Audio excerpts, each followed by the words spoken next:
नमस्कार दोस्तों, स्वागत है आपका हमारे चैनल B2A क्लासेस के एक और नई वीडियो में। दोस्तों, यदि आप भी MS एक्सेल सीखना चाहते हैं और जानना चाहते हैं कि MS एक्सेल के सबसे जो बेसिक फंक्शंस होते हैं वो कौन-कौन से होते हैं, तो ये वीडियो आपके लिए है। इस वीडियो के अंदर हम MS एक्सेल के 10 सबसे ज़रूरी फंक्शंस को पढ़ने वाले हैं, जो कि किसी भी बिगिनर के लिए बहुत ही ज़रूरी होता है। तो चलिए बिना समय गंवाए वीडियो को शुरू करते हैं। हमारा पहला फंक्शन है सम फंक्शन। दोस्तों, सम फंक्शन का प्रयोग किसी भी नंबरों के समूह या रेंज का योग निकालने के लिए किया जाता है। इसका प्रयोग करने के लिए हम लिखते हैं इक्वल साइन, सम और स्मॉल ब्रैकेट के अंदर अपने रेंज को लिखते हैं जहाँ से जहाँ तक के डेटा को हमें सेलेक्ट करना होता है। जैसे यहाँ पर हमने A1 क्लोन A5 लिखा हुआ है, तो ये क्या करेगा, A1 से A5 तक के सभी नंबरों को ये जोड़ देगा। दूसरा है एवरेज। इसका प्रयोग किसी भी रेंज का औसत या एवरेज निकालने के लिए किया जाता है।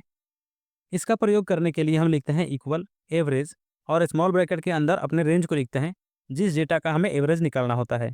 जैसे मान लीजिए यहाँ पर हमने रेंज के अंदर B1 से B5 दिया है, तो ये क्या करेगा, B1 से B5 तक का औसत दिखा देगा। तीसरा है मैक्स। दोस्तों, किसी रेंज में सबसे बड़ा नंबर बताने के लिए मैक्स फंक्शन का यूज़ किया जाता है। इसको यूज़ करने के लिए हम लिखते हैं इक्वल साइन मैक्स और फिर स्मॉल ब्रैकेट के अंदर अपने रेंज को लिखते हैं, यानी जिस डेटा के अंदर हमें मैक्सिमम को फाइंड करना होता है उसका रेंज डालते हैं यहाँ पे स्मॉल ब्रैकेट के अंदर। एग्जाम्पल के लिए हम यहाँ पे रेंज में C1 से C5 लेते हैं, तो ये क्या करेगा, C1 से C5 के बीच में जो सबसे बड़ी वैल्यू होगी उसको दिखा देगा। चौथा है मिनिमम फंक्शन यानी मीन फंक्शन। किसी रेंज में सबसे छोटे नंबर को बताने के लिए मीन फंक्शन का प्रयोग किया जाता है। जैसे मैक्सिमम का यूज़ करते हैं मैक्सिमम नंबर को फाइंड करने के लिए, उसी प्रकार से मिन को यूज़ किया जाता है मिनिमम नंबर को फाइंड करने के लिए।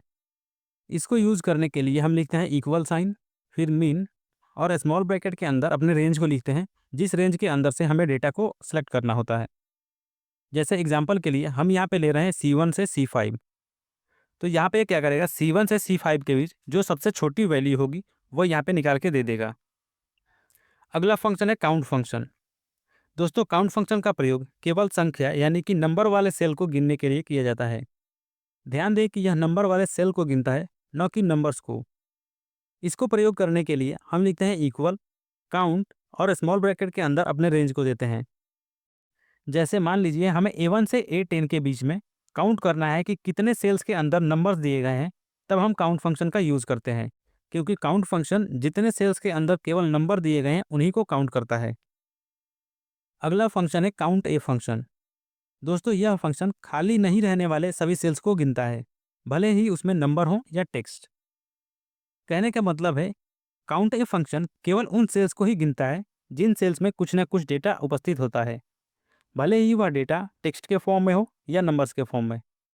इसको लिखने के लिए हम लिखते हैं इक्वल काउंट ए और स्मॉल ब्रैकेट के अंदर अपने रेंज को डालते हैं जिस डेटा से हमें इसको काउंट करना होता है। जैसे मान लीजिए यहाँ पर हमने एक डेटा लिखा हुआ है A से A10 तक।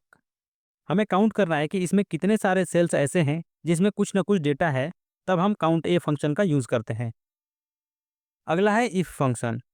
दोस्तों, यह फंक्शन किसी कंडीशन को जांच करने के लिए होता है, जिसमें हम पता करते हैं कि दिया गया कंडीशन ट्रू है या फॉल्स। इसको लिखने के लिए हम लिखते हैं इक्वल साइन इफ और ब्रैकेट के अंदर अपने कंडीशन को लगाते हैं। जैसे मान लीजिए हमने यहाँ पे एक कंडीशन लगाया कि यदि A1 में जो डेटा है वो 50 से बड़ा है तब पास होना चाहिए, और यदि 50 से छोटा है तो फेल दिखाना चाहिए। तो जैसे ही हम इस कंडीशन को लगाएंगे और A1 में डेटा को हम डालते हैं, अगर 50 से वो बड़ा होगा तो पास दिखाएगा, और यदि 50 से छोटा होगा तो फेल दिखाएगा। अगला फंक्शन है कॉनकेटिनेट या कॉनकैट। दोस्तों, इस फंक्शन का प्रयोग दो या दो से अधिक टेक्स्ट को जोड़ने के लिए किया जाता है। इसको लिखने के लिए हम लिखते हैं equal sign concat, small bracket के अंदर हम अपने सेल्स को लिखते हैं जिन सेल्स के डेटा को हमें जोड़ना होता है। जैसे यहाँ पर हमने लिख दिया A1 कॉमा, ध्यान रखें कि आपको सेल का नेम देने के बाद कॉमा लगाना है।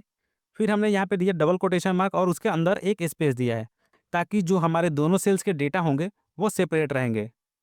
उसके बाद हमने फिर कॉमा लगाया और लास्ट में लिखा है B1। तो ये फंक्शन क्या करेगा, A1 और B1 के डेटा को एक साथ एक सेल में ला देगा, जिसके बीच में आपको एक स्पेस दिखेगा, क्योंकि हमने यहाँ पे डबल कोटेशन के अंदर एक स्पेस डाला हुआ है। अगला फंक्शन है टुडे फंक्शन। दोस्तों इस फंक्शन का प्रयोग आज की तारीख को दिखाने के लिए किया जाता है। इसको लिखने के लिए हम लिखते हैं इक्वल साइन, टुडे और स्मॉल ब्रैकेट। बस इतना ही लिखना होता है इस फंक्शन के लिए।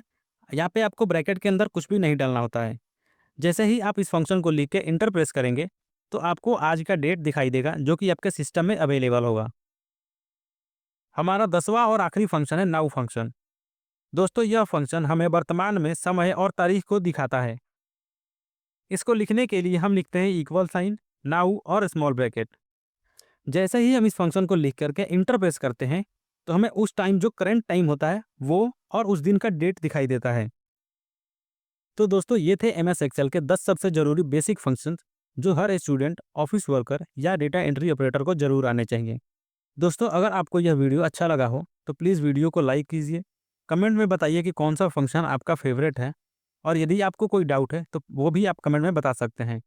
और हाँ, एक बात और, हमारे चैनल वीडियो क्लासेस को सब्सक्राइब कर लें ताकि नई वीडियोज़ का नोटिफिकेशन आपको मिलती रहे, क्योंकि हमारे चैनल पे कंप्यूटर से रिलेटेड बहुत सारी ऐसी वीडियोज़ आती हैं जो कि आपको हेल्प करेंगी। तो चलिए मिलते हैं अगली वीडियो में। धन्यवाद।